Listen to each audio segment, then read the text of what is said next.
नमस्ते। आप सबों का हमारी चैनल पॉलिटी सिंप्लीफाइड पे स्वागत है। आपने रिसेंटली एक न्यूज़ देखा होगा जिसमें इंडिया ने ब्रिक्स का चेयरमैनशिप लिया है और हमारे फॉरेन मिनिस्टर ने इसका जो थीम है उसको लॉन्च किया और प्लस जो आपका लोगो साइड में जो दिख रहा है, लोगो और थीम दोनों ही रिसेंटली एक वीक पहले, अगर आप 13 तारीख के आसपास अगर आप देखे होंगे, क्योंकि वेबसाइट भी लॉन्च किया गया है ब्रिक्स से रिलेटेड। और ये जो है आपका लोगो है जो कि लोटस है और बीच में नमस्ते का सिंबल है, और ये जो कलर्स हैं वो अलग अलग कंट्रीज को दर्शाते हैं। जो थीम है, थीम को अगर आप देखेंगे तो एक्चुअली एक नया एक्रोनिम बनाया गया है फॉर दिस 2026 चेयरमैनशिप जो इंडिया कर रही है। इंडिया ये हम लोग 20th ईयर में एंटर कर चुके हैं जब ब्रिक्स का फॉर्मेशन हो रहा है, फॉर्मेशन हुआ था। तो पहले ये BRIC था ओरिजिनली। 2010 में साउथ अफ्रीका उसमें एंटर करता है और ये नाम ब्रिक्स हो जाता है। लेकिन जो करंट ईयर में जो इंडिया चेयरमैनशिप कर रहा है उसके लिए थीम रखा है उसी BRIC, इसी को रखा है, उसी एक्रोनीम के तहत बनाया गया है, building for resilience, innovation, cooperation and sustainability. BRICS का ही आप नया एक्रोनीम देखेंगे जो इंडिया ने 2026 के चेयरमैनशिप के लिए रखा है। तो ये बात हो गई लोगों की। और ये जो थीम है, इंडिया इस बार जैसे G20 को इंडिया ने होस्ट किया था, वैसे ही इंडिया ब्रिक्स को इस बार होस्ट कर रहा है। और सिमिलर टू G20 जहां पे इंडिया ने ग्लोबल वॉइस ऑफ साउथ के रूप में इंडिया को अपने आप को प्रेजेंट किया था, उसी तरह से ब्रिक्स में भी एक अपॉर्चुनिटी है कि India as a voice of global south के रूप में इमर्ज हो। और उसके थीम और जो तरीके हैं, जो मीटिंग्स जहां जहां होगी, उसमें आपको ये दर्शाया जाएगा, दिखाया जाएगा कि हम इस अपॉर्चुनिटी को कैसे हम लेवरेज कर रहे हैं, इंडिया को शोकेस करना है, इंडिया की डाइवर्सिटी को दिखाना है और ग्लोबल साउथ के वॉइस के रूप में इमर्ज होना है। तो ये जो चेयरमैनशिप है ऐसे समय में है जब जियो political tensions across the world देखने को मिल रहे हैं।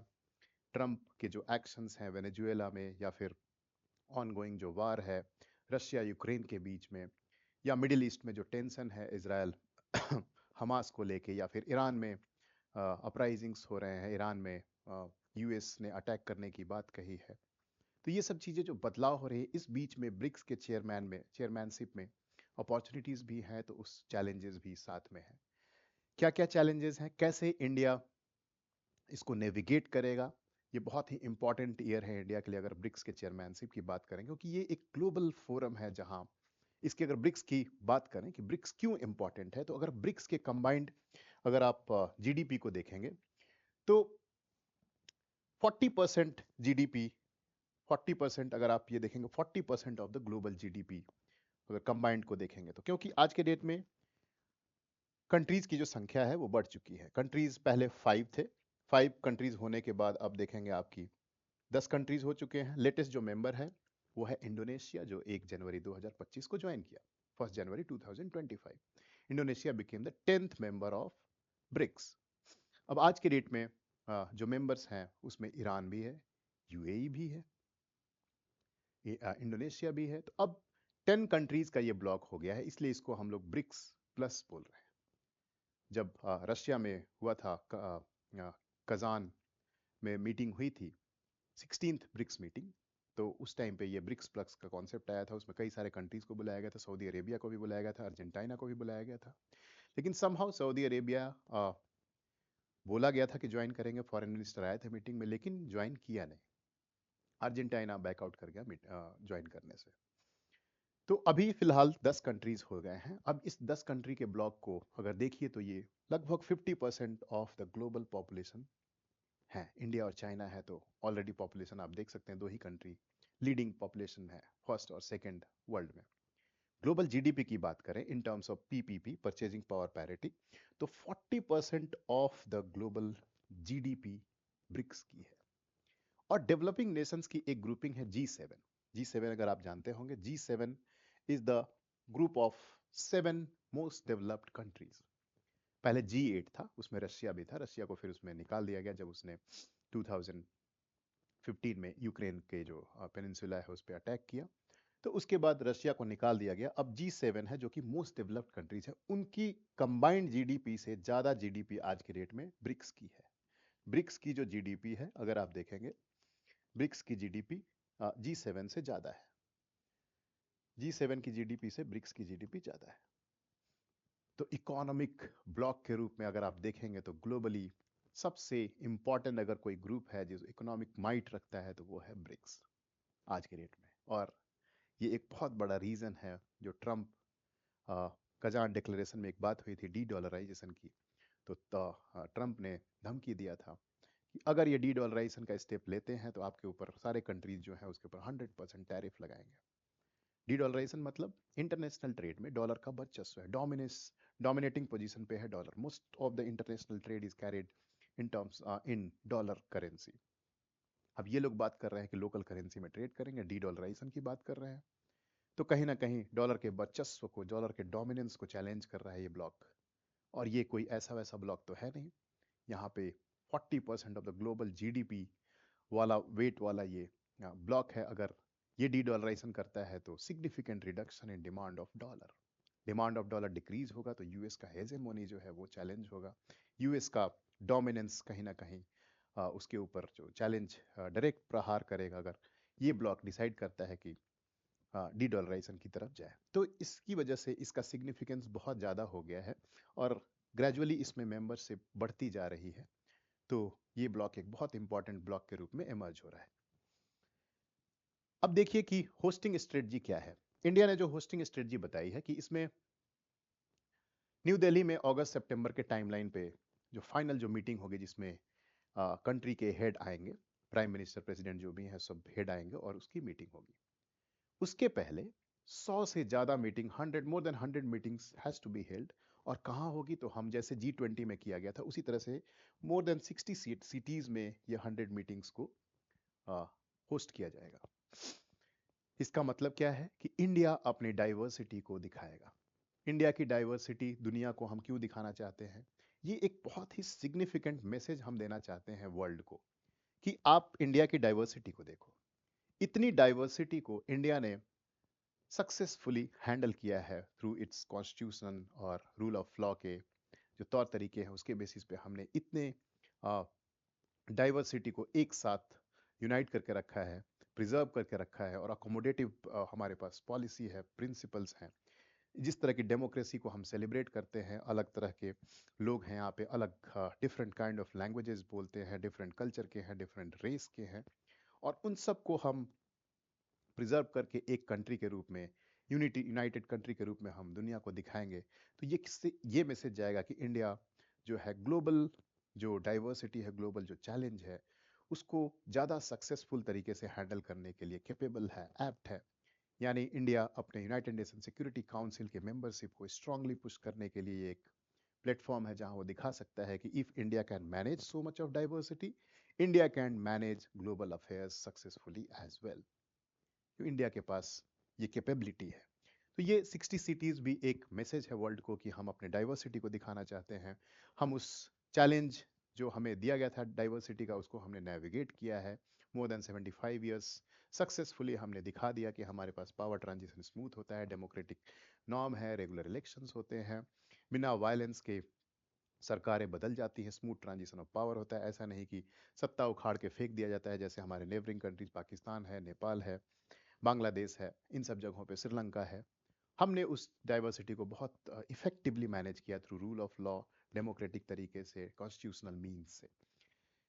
थर्ड जो इंपॉर्टेंट है कि डिजिटल प्लेटफॉर्म हमने एस्टेब्लिश किया है bricks2026.gov.in। इसके ऊपर आपको रियल टाइम अपडेट्स मिलेंगे जो भी मीटिंग्स से रिलेटेड हैं, या डेटा है, या फिर जो एजेंडा है, मीटिंग्स के डिस्कशन पॉइंट्स, इंपॉर्टेंट जो फैसले हैं, वो सारे आपको रियल टाइम इस प्लेटफॉर्म पे आपको देखने को मिलेगा। तो ये होस्टिंग स्ट्रेटजी है। 13 तारीख को ये लॉन्च हुआ है, 13 ऑफ जनवरी को ये वेबसाइट लॉन्च हो गया है। अब इंडिया का जो विजन है उसके बारे में देख लीजिए। इंडिया का विजन है कि ह्यूमैनिटी फर्स्ट, ह्यूमैनिटी फर्स्ट की हम बात कर रहे हैं।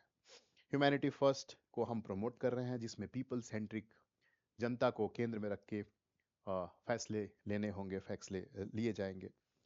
तो ये जो इम्पॉर्टेंट कॉन्सेप्ट जो आपका है कि लोगो सिंबॉलिज्म, जो मैंने आपको बताया कि उस लोगो में आपको हमारा नेशनल फ्लावर लोटस है, जिसमें डिफरेंट कलर्स दिखाते हैं, जिसमें हम डाइवर्सिटी को बता रहे हैं कि सारे कंट्रीज को हम रेस्पेक्ट करते हैं। बीच में नमस्ते का जो सिंबल है उसको भी अगर आप देखेंगे तो उसके बारे में भी अगर आप ध्यान से देखेंगे तो हमारे पोलाइटनेस को दिखाता है, हम सबको साथ लेके चलने के साथ दिखाता है, हम रिस्पेक्ट करते हैं आपका। ये सारी चीज़ें लोगों से भी आपको देखने को मिलती है कि जो हम लोगो सिंबोलिज्म की जो हम बात कर रहे हैं। इंक्लूसिव एंगेजमेंट एंड रेस्पेक्ट, ये आप लोगों से आप समझ सकते हैं। Inclusive engagement and respect for others. People centric approach की जब हम बात करते हैं तो वहां पे हम चाहते हैं कि ब्रिक्स सिर्फ एक टॉक शॉप जैसा प्लेटफॉर्म ना रह जाए। सिर्फ वहां पे हम लोग प्रैक्टिकल और डिलीवरी ड्रिवन मल्टीलैटरलिज्म की तरफ ब्रिक्स को लेके जाए, जहां पे एक्चुअल ग्राउंड पे लोगों का वेलफेयर होता हुआ दिखे, इन्वेस्टमेंट होता हुआ दिखे, हॉस्पिटल्स बनता हुआ दिखे, रोड्स बनते हुए देखें, लोगों का वेल बींग हो। पीपल सेंट्रिक अप्रोच की तरफ हम लोग लेके जाना चाहते हैं। ब्रिज रोल की बात करें तो India aims to act as a bridge between global south and the west, ensuring BRICS remains non-Western but not anti-Western। Non western रही यानी bridge between north and south के बीच में। जो इसका विजन था ब्रिक्स का कि to reform global institutions. Global institution, global institutions कौन कौन? UN, UNSC, WTO, IMF, World Bank. इन सब में जो ग्लोबल साउथ है उसके वॉइस को रिप्रेजेंट किया जाए, उसको वहाँ पे एक्चुअल स्पेस दिया जाए, उसको डेमोक्रेटाइज किया जाए। नॉर्थ और साउथ के बीच में इंडिया ब्रिज रोल के रूप में काम कर सकता है, क्योंकि इंडिया के जो रिलेशन है यूरोपियन यूनियन और यूएस, जो वेस्टर्न कंट्रीज के ब्लॉक हैं जो डोमिनेट करते हैं, इंडिया के उनके साथ अच्छे रिलेशन हैं।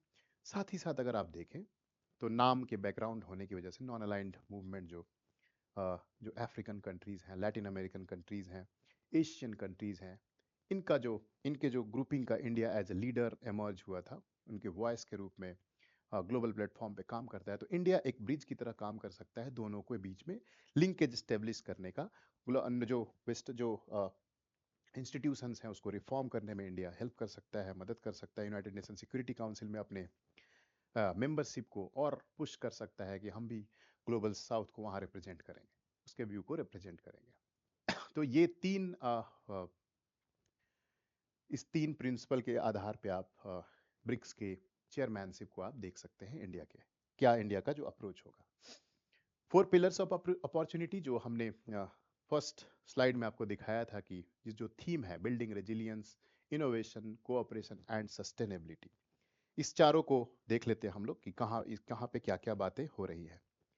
अगर आप देखें रेजिलियंस की जब हम बात कर रहे हैं तो आजकल जो शॉक्स होते हैं ग्लोबल सप्लाई चेन में, शॉक्स हो गए कोविड-19 की वजह से, या फिर रशिया यूक्रेन वॉर की वजह से सप्लाई चेन में ब्रेक डाउन हो गया, ग्लोबल सप्लाई चेन से गेहूं का सप्लाई कम हो गया, सप्लाई चेन काफ़ी प्रभावित हो गए कोविड-19 के समय में। मैन्युफैक्चरिंग जो बेस है चाइना में, वहाँ से जो है सप्लाई रुक गए, तो ग्लोबल वर्ल्ड जो है काफ़ी प्रभावित हुआ था। इवन इंडिया का ऑटोमोबाइल इंडस्ट्री जहाँ पे सेमीकंडक्टर चिप्स में डिले हो रहे थे, तो आपको गाड़ियाँ यहाँ पे मिलनी मुश्किल हो गई थी, डिले के साथ मिल रही थी, मैन्युफैक्चरिंग लो हो गया था। तो ऐसे सिचुएशन में रेजिलियंस की हम बात करते हैं कि हम ऐसा सिस्टम बनाएं जो कि शॉक्स को विथस्टैंड कर सके।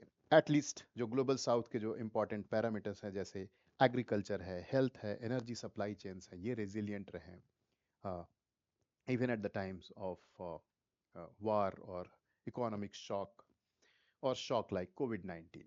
इनोवेशन की जब बात करते हैं तो यहाँ पे प्रमोशन करना है डिजिटल पब्लिक इंफ्रास्ट्रक्चर, और यहाँ पे इंडिया स्टैक की बात आप कर सकते हैं। इंडिया स्टैक इसको हम प्रमोट कर सकते हैं। इंडिया स्टैक के अंतर्गत आपको आएगा यूपीआई प्लेटफॉर्म जो हमने बनाया है, जो शोकेस कर सकते हैं आप कि हम डिजिटल प्लेटफॉर्म को पब्लिक गुड की तरह इस्तेमाल कर सकते हैं, ग्लोबल गुड की तरह इस्तेमाल कर सकते हैं। कौन से प्लेटफॉर्म है? तो यूपीआई है, हमारा आधार इनेबल्ड पेमेंट सिस्टम है, जिसको आप ग्लोबल प्लेटफॉर्म पे ग्लोबल साउथ के लिए आप पब्लिक गुड की तरह इस्तेमाल कर सकते हैं, प्रमोट कर सकते हैं।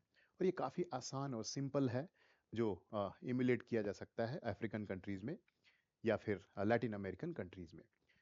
डिजी लॉकर, ये भी एक इनोवेटिव इंडिया का प्लेटफॉर्म है जिसको आप इस्तेमाल कर सकते हैं, global platform, global digital common के रूप में आप इसको प्रमोट कर सकते हैं। आगे कोऑपरेशन की जब हम बात करें तो इसमें 3 फाउंडेशनल पिलर्स की बात की जाती है कि 3 फाउंडेशनल पिलर पे हम कोऑपरेशन करेंगे। कोऑपरेशन की 3 फाउंडेशनल पिलर की बात करें तो एक ट्रायंगल आप बना लीजिए कि जहां पे आपका पॉलिटिकल और सिक्योरिटी के फील्ड में हम कोऑपरेट करेंगे, पॉलिटिकल सिक्योरिटी के फील्ड में कोऑपरेट करेंगे हम, पॉलिटिकल सिक्योरिटी। और सेकंड जो एरिया है वो है आपका इकोनॉमिक और फाइनेंशियल एरिया में, और थर्ड जो है people to people exchange, financial domain में cooperation and people to people, financial economic और people to people, people to people cooperation, cultural exchange की जो हम बात करते हैं। तो कोऑपरेशन में 3 पिलर्स हैं, पॉलिटिकल सिक्योरिटी के एरिया में कोऑपरेशन, इकोनॉमिक फाइनेंशियल एरिया में cooperation and people to people exchanges. ये 3 पिलर्स ऑफ कोऑपरेशन है। सस्टेनेबिलिटी की बात करें तो यहाँ पे आपका क्लाइमेट चेंज, ग्रीन फाइनेंसिंग, कैसे हम उसको फाइनेंस करेंगे ग्रीन टेक्नोलॉजी को, बाय यूजिंग क्या, new development bank. New development bank BRICS ने बनाया है एनडीबी, न्यू डेवलपमेंट बैंक। आज से 10 साल पहले ही New development Bank as an alternative to World Bank के ऑल्टरनेटिव के रूप में ये हमने डेवलप किया था for financing projects of global South. World Bank उन्हीं को लोन देता है जिनको वेस्टर्न कंट्रीज से सैंक्शन कराना पड़ता है, अप्रूवल लेना पड़ता है, यूएस से, यूरोपियन यूनियन से आपको अप्रूवल लेना पड़ता है, तभी वर्ल्ड बैंक आपको फिनांस करेगा आपके किसी प्रोजेक्ट को। हम एनडीबी में ब्रिक्स ने इक्विटी प्रिंसिपल पे काम किया है और वैसा कंडीशनल फाइनेंसिंग हम नहीं करेंगे। ग्लोबल साउथ की जो ज़रूरतें हैं उसको हम फंडिंग करेंगे, इंफ्रास्ट्रक्चर प्रोजेक्ट हो या फिर ग्रीन प्रोजेक्ट्स हो, इन्वायरमेंट से रिलेटेड प्रोजेक्ट्स हो, green financing through NDB, climate actions के लिए, फेयर क्लाइमेट एक्शंस के लिए ये वाला कॉन्सेप्ट को फोर्थ पिलर के रूप में हम देखते हैं। अब आगे देखते हैं हम लोग कि क्या क्या चैलेंज है। एक अगर आप ब्रिक्स को देखेंगे तो इंट्रा ब्लॉक आपको राइवलरी देखने को मिलती है। सबसे जो मेजर इश्यू है वो है आपका इंडिया और चाइना के बीच, इंडिया और चाइना के बीच में, इंडिया चाइना स्पेशली अगर बात करें तो चाइना का जो बीआरआई प्रोजेक्ट है, बेल्ट रोड इनिशिएटिव प्रोजेक्ट, जो कि इसका जो और स्पेसिफिक बात करें तो CPEC, China Pakistan economic corridor, that is passing through PoK, which is objectionable to India. India objects this because India considers POK as part of Indian territory, disputed territory. It's not part of Pakistan. और ये जो CPEC जो है, जो कि financed by BRI, जो belt road initiative है, उससे फाइनेंस किया जा रहा है। बेल्ट रोड इनिशिएटिव यही है कि इंफ्रास्ट्रक्चर प्रोजेक्ट्स को अक्रॉस साउथ एशिया और सेंट्रल एशिया, इन सब कंट्रीज में, डेवलपिंग नेशंस में बेल्ट रोड इनिशिएटिव के थ्रू इंफ्रास्ट्रक्चर डेवलपमेंट की बात हो रही है, रोड कनेक्टिविटी की बात हो रही है, रेल पोर्ट सब कनेक्टिविटी की बात हो रही है। उसमें जो एक जो कड़ी है सीपीईसी, वो भी बीआरआई के द्वारा प्रोजेक्ट फाइनेंस किया जा रहा है, चाइना लेड है, और इंडिया उसको ऑब्जेक्ट करता है और इंडिया ने बीआरआई से अपने आप को वापस कर लिया। तो एक बहुत ही बड़ा मेजर हर्डल है इंडिया चाइना राइवलरी जो है, ये ग्रुप को पूरी तरह से फंक्शनल होने में, पूरी तरह से एफिशिएंट तरीके से फंक्शनल होने को रोकता है। तो ये इंट्रा ब्लॉक राइवलरी जो है, ये एक सबसे बड़ी समस्या है ब्रिक्स को एज ए ग्रुप बनने में। अब ब्रिक्स प्लस है तो एक और जो चैलेंज है वो है आपका ईरान और सऊदी अरेबिया को लेके। सऊदी अरेबिया को हम लोग चाह रहे हैं कि ब्रिक्स में आ जाए, ये जो ब्रिक्स इंडिया सपोर्ट कर रहा है, सब लोग सपोर्ट कर रहे हैं कि चाइना भी, सऊदी अरब भी ब्रिक्स का पार्टनर बने, लेकिन ईरान और सऊदी अरेबिया के बीच में राइवलरी है, वो भी एक कॉन्फ्लिक्ट क्रिएट करेगी। सेकेंड जो मोस्ट इंपॉर्टेंट चैलेंज है, that is de dollarization pressure. अब आप देखेंगे कि रशिया ने जो इनिशिएटिव लिया था कजान में, डी डॉलराइजेशन की तरफ पुश किया था। अब रशिया के पास रीजन है, बिकॉज उनको सैंक्शन किया हुआ है, यूएस और वेस्टर्न लेड ब्लॉक ने उनके ऊपर सैंक्शन लगा दिया है, यानी इंटरनेशनल ट्रेड वो कर नहीं सकते हैं डॉलर में। तो रशिया ने पुश किया था, रशिया लेड ही आप कह सकते हैं कजान में, कि डी डॉलराइजेशन को पुश किया जाए, यानी लोकल करेंसी में आप ट्रेड करें। और जब आप लोकल करेंसी में ट्रेड करेंगे तो अगेन इंडिया के पास एक चैलेंज है कि कैसे वो लोकल करेंसी में ट्रेड करें and without alienating western financial markets, without alienating, without affecting the interest of US, specially US. कैसे करे? तो ये एक बहुत ही टफ इंडिया के लिए टास्क है कि कैसे उसको वो इंडिया नेविगेट करेगा कि आप लोकल करेंसी में भी आप ट्रेड करो और साथ ही साथ यूएस के इंटरेस्ट को भी ध्यान में रखो। तो ये एक डिफिकल्ट टास्क है आज के समय में, because in the times of Trump who is against this de dollarization. Institutional inertia second जो है, अभी तक अगर आप देखेंगे कि ब्रिक्स ने कुछ सिग्निफिकेंट प्रोग्रेस नहीं कर पाया, अभी तक परमानेंट सेक्रेटेरिएट भी ब्रिक्स का नहीं बना है। तो अगर आप देखेंगे कि एक क्लियर सेटलमेंट सिस्टम जो है वो भी बनाना था, प्रपोज किया गया था कि ब्रिक्स क्लियर सेटलमेंट सिस्टम, वो भी इम्प्लीमेंटेशन काफी स्लो है। इसके पीछे जो रीजन है, कंसेंसस बेस्ड डिसीजन, ये जो बात करते हैं हम लोग, कंसेंसस बेस्ड डिसीजन, जो इसका जो प्रिंसिपल है कि सर्वसहमति से ही आप फैसला लेंगे। कंसेंसस बेस्ड डिसीजन मेकिंग अगर होगा तो सभी कंट्री जब तक अग्री नहीं करेंगे आप कोई फैसला नहीं लेंगे, ग्रुप कोई फैसला नहीं ले पाएगा। पहले तो 5 मेंबर्स थे, अब 10 मेंबर है, तो कैसे आप 10 को एक प्लेटफॉर्म पे लेके आएंगे और डिसीजन मेकिंग करेंगे? 10 को सहमत होना पड़ेगा, फिर तो डिसीजन मेकिंग डेफिनेटली स्लो हो जाएगा। तो ये एक बहुत बड़ा चैलेंज है ब्रिक्स ग्रुपिंग के लिए, जो इंस्टीट्यूशनल इनर्शिया है कि डिसीजन मेकिंग स्लो है, सबको एक टेबल पे लेके आना, सबको एक अग्रीमेंट पे लेके आना बहुत ही डिफिकल्ट है। तो इसकी वजह से डिसीजन मेकिंग जो है स्लो हो जाता है, इंस्टीट्यूशनल इनर्शिया जिसको हम लोग कह रहे हैं। नेक्स्ट है एंटी वेस्ट लेवल। इसको एंटी वेस्ट चाइना चाहता है कि इसको G7 के अगेंस्ट इसको प्रमोट किया जाए ब्रिक्स को, और इंडिया इसके खिलाफ है। अगर आप एंटी वेस्ट लेवल करेंगे तो इंडिया का जो इम्पोर्टेंट जो एक पैरामीटर है इंडिया के फॉरेन पॉलिसी का, जो मोस्ट इंपॉर्टेंट पिलर है, दैट इज स्ट्रेटेजिक ऑटोनॉमी। अगर आप देखेंगे तो इसको इंडिया कोशिश करता है स्ट्रेटेजिक ऑटोनॉमी से कंप्रोमाइज ना करे। स्ट्रेटेजिक ऑटोनॉमी, ये इसके थ्रू जो है आपको बैलेंस करना पड़ेगा। इंडिया चाहता है कि हमें स्ट्रेटेजिक ऑटोनॉमी रहे, स्ट्रेटेजिक ऑटोनॉमी रहे यानी कि इसको एंटी वेस्ट का लेवल नहीं दिया जाए। हम एंटी वेस्ट के एंटागोनाइज नहीं करना चाहते हैं, हम वेस्ट के खिलाफ नहीं जाना चाहते हैं। रादर हमारा एक स्टैंड जो है हम न्यूट्रल रखना चाहते हैं। हम वेस्ट के साथ भी अलायंस रखेंगे, हम क्वाड में भी मेंबर हैं, हम ब्रिक्स में भी मेंबर हैं, हम एससीओ में भी मेंबर हैं। यही स्ट्रेटेजिक ऑटोनॉमी होने का जो सबसे जो एडवांटेज है कि आप कोऑपरेट कर सकते हैं यूएस जापान के साथ भी, आप कोऑपरेट कर सकते हैं चाइना रशिया के साथ भी, आप कोऑपरेट कर सकते हैं ईरान के साथ भी और इजराइल के साथ भी। ये है आपका स्ट्रेटेजिक ऑटोनॉमी का एडवांटेज। अगर इसको पूरी तरह से एंटी वेस्ट ग्रुपिंग बना दी जाए, आज ब्रिक्स के नाम पे अफ्रीका के पोर्ट पे नेवल एक्सरसाइज कंडक्ट किया गया लास्ट वीक ही। उसमें अगर आप देखेंगे तो साउथ अफ्रीका, चाइना, ईरान, इसके नेवल फोर्सेस मिले थे और वहाँ पे प्रैक्टिस कर रहे थे। इंडिया ने डिक्लाइन कर दिया, इंडिया ने नेवल प्रैक्टिस, नेवल एक्सरसाइज करने से मना कर दिया, क्योंकि वो ब्रिक्स को एज ए सिक्योरिटी ग्रुप या फिर मिलिट्री अलायंस के रूप में प्रोजेक्ट नहीं करना चाहता है। वो नहीं चाहता है कि यूएस और यूरोपियन यूनियन को एंटागोनाइज करे। सिक्योरिटी नहीं बल्कि इकोनॉमिक रीजन से इस ग्रुपिंग को देखता है इंडिया, और इसको एज ए देखता है कि कैसे हम ग्लोबल इंस्टीट्यूशंस को इसके थ्रू रिफॉर्म कर सकें, डेमोक्रेटाइज कर सकें, ग्लोबल साउथ का वॉइस बन सकें, ग्लोबल साउथ को एडवांटेज मिले, ग्लोबल इंस्टीट्यूशंस में उनको इक्वल से मिले, इक्वालिटी और पैरिटी मिले। ये इस तरह से इंडिया ब्रिक्स को देखता है। और चाइना चाहता है इसको या फिर रशिया चाहता है कि इसको एंटी यूएस, एंटी वेस्ट की ग्रुपिंग बनाया जाए, इसको सिक्योरिटी अलायंस बनाया जाए, मिलिट्री अलायंस बनाया जाए, जो इंडिया नहीं चाहता है।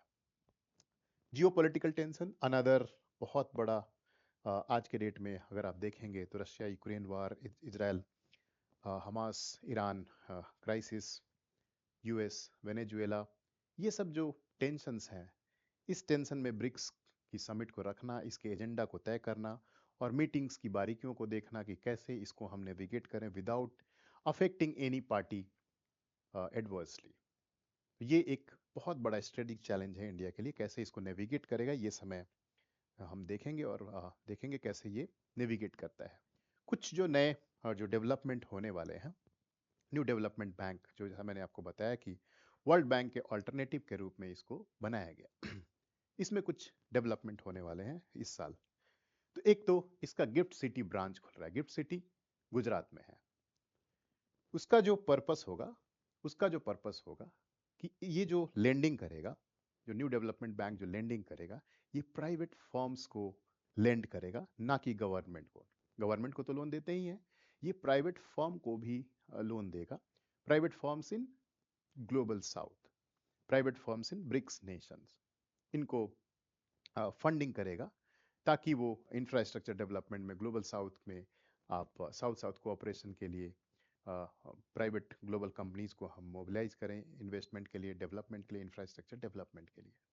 तो ये एक बहुत ही इंपॉर्टेंट डेवलपमेंट होने जा रहा है जो इंडिया में इसका ब्रांच खुलेगा।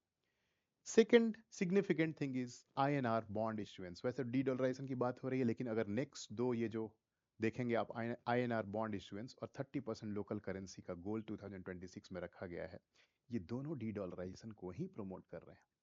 आईएनआर बॉन्ड इश्यूएंस का मतलब है कि इंडिया पहली बार एनडीबी के थ्रू मसाला बॉन्ड इशू करने वाला है। मसाला बॉन्ड अगर आप लोग जानते हैं, मसाला बॉन्ड 2014 में पहली बार मसाला बॉन्ड इशू किया गया था। London stock exchange, Singapore stock exchange में मसाला बॉन्ड। बॉन्ड का मतलब है कि जैसे आप बैंकों में फिक्स डिपॉजिट कराते हैं, आप पैसा लेके आइए और बैंक आपको एक सर्टिफिकेट देता है। 3 साल के लिए सपोज आपने फिक्स डिपॉजिट कराया, तो बैंक आपको एक सर्टिफिकेट देता है कि आपने 1 लाख रुपया इन्वेस्ट किया है, 3 साल के बाद 7% इंटरेस्ट के साथ आपको हम इतना रुपया देंगे। आप इन्वेस्ट करते हो। वैसे ही गवर्नमेंट एंटिटीज या पब्लिक जो इंस्टीट्यूशंस हैं, जैसे एनटीपीसी, भेल गेल, पब्लिक सेक्टर यूनिट्स हैं, ये एक बॉन्ड इशू करते हैं जिसके ऊपर एक प्राइस लिखा होता है। उसके ऊपर दिया रहता है कि आप हमारे कंपनी में या फिर आप हमारे गवर्नमेंट में इन्वेस्ट कीजिए। ये एक बॉन्ड है जो 3 साल के बाद मैच्योर होगा। इस पे हम इतने % इंटरेस्ट के साथ आपको पेमेंट करेंगे। जो प्रिंसिपल अमाउंट है वो भी लौटाएंगे और साथ ही इंटरेस्ट भी लौटाएंगे। क्या रेट ऑफ इंटरेस्ट है, ये सब चीजें लिखी होती है। यानी पब्लिक एक तरह से इन्वेस्ट करता है बॉन्ड में। मसाला क्या है कि रूपी डिनोमिनेटेड बॉन्ड। ये जो बॉन्ड है ये रूपी में होता है। इंटरनेशनल मार्केट में आप रूपी बॉन्ड इशू कर रहे हैं, यानी आप चाह रहे हैं कि लोग रूपी में इन्वेस्ट करें। आप उनको पैसे रुपए में लौटाएंगे, ना कि डॉलर में। तो इससे तो एक तो है कि रुपए का इंटरनेशनलाइजेशन होता है। बहुत सारे लोग रूपी में इन्वेस्टमेंट करेंगे, रुपए में इन्वेस्ट करेंगे। रुपए का India as a growing nation, return यहाँ पे अपॉर्चुनिटी ज़्यादा है। परसेंटेज ऑफ जो रेट होगा रिटर्न, जो रेट ऑफ इंटरेस्ट जो मिलेगा यहाँ पे वो ज़्यादा मिलेगा, तो लोग इंटरेस्ट लेके यहाँ इन्वेस्ट करेंगे। और कंपनीज को क्या मिलेगा, सरकार को क्या मिलेगा कि एक फंड मिल जाएगा, और उस फंड को वो लोग इन्वेस्ट कर सकते हैं डेवलपमेंट के लिए, इंफ्रास्ट्रक्चर के लिए। तो एनडीबी के थ्रू, न्यू डेवलपमेंट बैंक के थ्रू मसाला बॉन्ड इशू होने वाला है, रूपी डिनोमिनेटेड। मार्च अप्रैल के टाइमलाइन में आप देखेंगे कि रूपी डिनोमिनेटेड एनडीबी के थ्रू मसाला बॉन्ड इंडियन बॉन्ड मार्केट में इशू होगा। तो ये पुश करेगा कि डॉलर में ना बल्कि आईएनआर में बॉन्ड का इशुएंस हो रहा है। सेकेंड जो सिग्निफिकेंट चीज है वो है 30% लोकल करेंसी गोल। 2026 में जो गोल रखा गया है कि जो एनडीबी जो लेंड करेगी वो 30% जो लेंडिंग अमाउंट है वो लोकल करेंसीज में होंगी, जैसे युआन में, रूपी में, रियाल में। इसमें इन्वेस्ट किया जाएगा। इससे क्या होगा कि जो डॉलर के खिलाफ या फिर फॉरेन एक्सचेंज का जो रिस्क है वो एलिमिनेट होगा। लोकल करेंसी में अगर करने से फॉरेन एक्सचेंज का जो रिस्क है वो कम होगा, और ये भी डी डॉलराइजेशन को पुश करेगा। तो ऑलरेडी डी डॉलराइजेशन के लिए कुछ स्टेप्स लिए जा रहे हैं, ज़्यादा सिग्निफिकेंट नहीं है लेकिन छोटे छोटे स्टेप्स आपको देखने को मिल रहे हैं। इन्वेस्टमेंट गारंटी की भी बात की जा रही है, यानी प्राइवेट इन्वेस्टमेंट को आप अट्रैक्ट करना चाह रहे हैं तो उनको आपको एक गारंटी देना पड़ेगा कि आपको रिस्क नहीं होगा। यानी एक तरह से इंश्योरेंस प्रोवाइड कर रहे हैं। एनडीबी जो है वो इंश्योरेंस प्रोवाइड करेगी, ताकि लोग जो इन्वेस्ट कर रहे हैं इंफ्रास्ट्रक्चर और क्लाइमेट प्रोजेक्ट में वो सेफ रहें, सुरक्षित महसूस करें कि उनका जो इन्वेस्टमेंट है वो सिक्योर है। तो ये सिक्योरिटी की भी गारंटी दे रहे हैं, ताकि अट्रैक्ट कर रहे हैं प्राइवेट कंपनीज को इसमें इन्वेस्टमेंट के लिए ग्लोबल साउथ में, ब्रिक्स नेशंस में। तो आज के लिए इतना ही है। हाँ, जैसी कुछ नया टॉपिक आएगा मैं आपके लिए फिर से वीडियो बना के ले आऊँगा करंट अफेयर से रिलेटेड। अगर मैं आपसे ये रिक्वेस्ट करता हूँ कि अगर ये वीडियो अच्छा लगा, आप चाहते हैं कि इस तरह के वीडियो को मैं कंटिन्यूअस आपके सामने लाता रहूं, बनाता रहूं, तो हमारे चैनल को ज़रूर आप सब्सक्राइब करें, लाइक करें, कमेंट में आप ज़रूर लिखें। अगर आपको कोई डाउट होता है तो मैं आपको रिप्लाई करके, अगर कोई डाउट होगा तो मैं आपको आंसर दूंगा वहाँ पे। उम्मीद करता हूँ ये वीडियो आपको पसंद आया। आप सबों का तहे दिल से आभार। पुनः आपसे मुलाकात होगी, तब तक के लिए अलविदा, गुड नाइट।